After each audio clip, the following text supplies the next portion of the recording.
So we've divided the video into 3 different stages. Number 1, the pre-application stage. Number 2, the application stage. Number 3, the post-application stage. We have made this into a 3-part series. This is part 3, the post-application stage. Make sure you go and watch the pre-application stage and the application stage before watching this video. Let's do this. Now that you've applied through Ucas, as I told you before, you had the option to apply to 5 universities. You've made your application. Good, congratulations. Now what? You will get a reply, an email from all these universities and a notification on Ucas that either you have been accepted or you have been rejected. Once they accept you, they give you a condition that, okay, we like you, you can come to our university, but only on the basis that you achieve a specific grade. These 3 universities say that, okay, you can come to our university, but you have to get 2 A's and a B. There's another thing that you need to keep in mind once you get conditions from 3 universities. What is that? Firm and insurance. Ms. Chatter. So how this basically works, you've made an application, applied to 5 universities, you're gonna get accepted in only 2. One is going to be your firm and one is going to be your insurance. How this basically works is your first choice and your second choice. Your first priority and your second priority. Your first priority is the one that you get into straight away if you make the grade requirement. Second option is your insurance, which is kind of it is your backup. So if you don't make the condition for your first choice, then you go into your insurance automatically. But we'll move forward to the third point, which is post application stage. You made it. Yes. Very good. Congratulations. Congratulations. Round of applause. 12th of August, you've got your results, the big day. Badi tension ho rahi hai. Okay, anyways, Mubarakbad, congratulations. You've met your conditions, you're done, you're sorted. I'll talk about what you have to do now, visa, CAS letter accommodation, but wait, let me talk to the other students first. You've missed your condition. You had a condition of 3 B's, but you got BBC. You've missed your condition by 1 grade. Now, yes, I'm sure you'd be worried, but again, you can still get accepted. There's hope. There's hope. I'll come back to you. You had a condition of 3 B's, but you got 3 C's.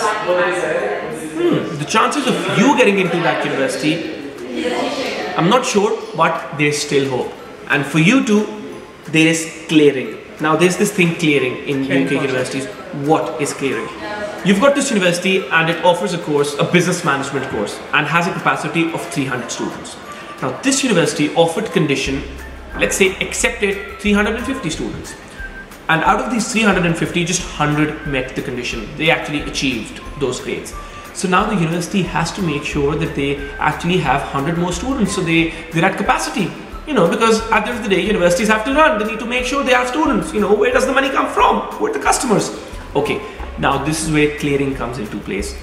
For you, the one who got, you were the one who got BBC? Yeah, for you had a condition of 3 B's, you got BBC. Now you're lucky.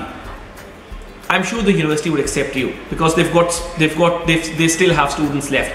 You call the university up. You call the university up. There's a specific number for every university in clearing. You call the university up. You tell them that I missed my condition by a grade, and then you negotiate.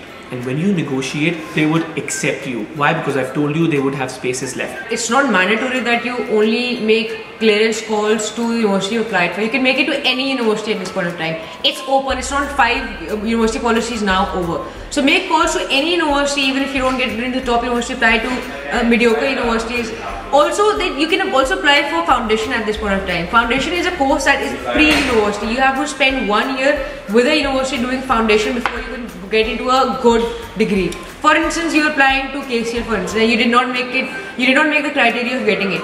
You can do 1 year in foundation and then get into the college. That's fine. And it's easier to get into the university if you've done the foundation only in that university. If you have the money, if you have the time, and you really want to come abroad, you really want to come to UK, foundation is your way out. Great. You achieved your condition. You got through in the university through clearance, and now you guys are sorted. You're ready to go to London. What next? Visa, and accommodation. Once you've met your condition, you then get a CAS letter from your university. Number 1. Number 2, not the most, but a very important thing is for you to have a specific amount maintained in your account for 28 days. It is different for London, it is different for some other cities. Now, that amount that you need to maintain in your account for 28 days is something you can do after you've met your condition, or you can even do it before you've got your results. Let's say you get your results on the 12th of August and you've started maintaining the funds in July. Now, in that case, if you've missed your condition and you don't get into the university, you could have invested that money somewhere else. But if you've met your condition, very good. You can, the moment you get your cash letter, you can just apply your visa. Now, and you can have a look at all these details on the website. So basically, what happens now that you made an application, you know what university you're going through, what is the next step? Now you decide where you're gonna live. That's very, very important. You have two options at this point of time. Either you can rent a place privately, or you could go for student accommodation, which your university is gonna help you with. Both of them have pros and both of them have cons. If you are on a tight budget, then private accommodation can prove to be more useful. If you are applying, if you're not on a budget and you are in for maximum exposure, then I would highly recommend that you go for student accommodation that is given to you by a university. If you're on a budget, if you have to save money, then what you can do is that if you're in London, you can live in zone 4 or 5 and it won't be that expensive, and then you can travel. But if you've got the money, I would really prefer and advise that please live in student accommodation. Why? Because it's about the experience. You get to make so many friends, and coming to London is not just about studying computer science or economics or engineering. It's about that global experience. It's about meeting people from all over the world. It's about coming across different cultures, coming across people from different religions. It gives you much more exposure because you are living practically with all your classmates, all your schoolmates, all your university mates at this time. It does give you a lot more exposure. It's much easier to blend in, to gel in, to make new friends, to know about how different people live, different cultures are. So it's very important that you try it out, given the fact that you have the financial structure behind you to support such an option. But if it does, then definitely I'd highly recommend to you that go for student accommodation. Is much more viable. It's not that you cannot do that if you're not living in student accommodation, you still can. But if you have the money, live in a student accommodation. But for the others who would live in private accommodation and who would be on a budget, it's not the end of the world. You can still do all that whilst you're at university by joining activity groups, sports club. And let me tell you something, I've never lived in a student accommodation. I lived at home, and even then I managed to become the president of the whole students union. Thank you so much for watching, guys. That is all we wanted to share with you guys.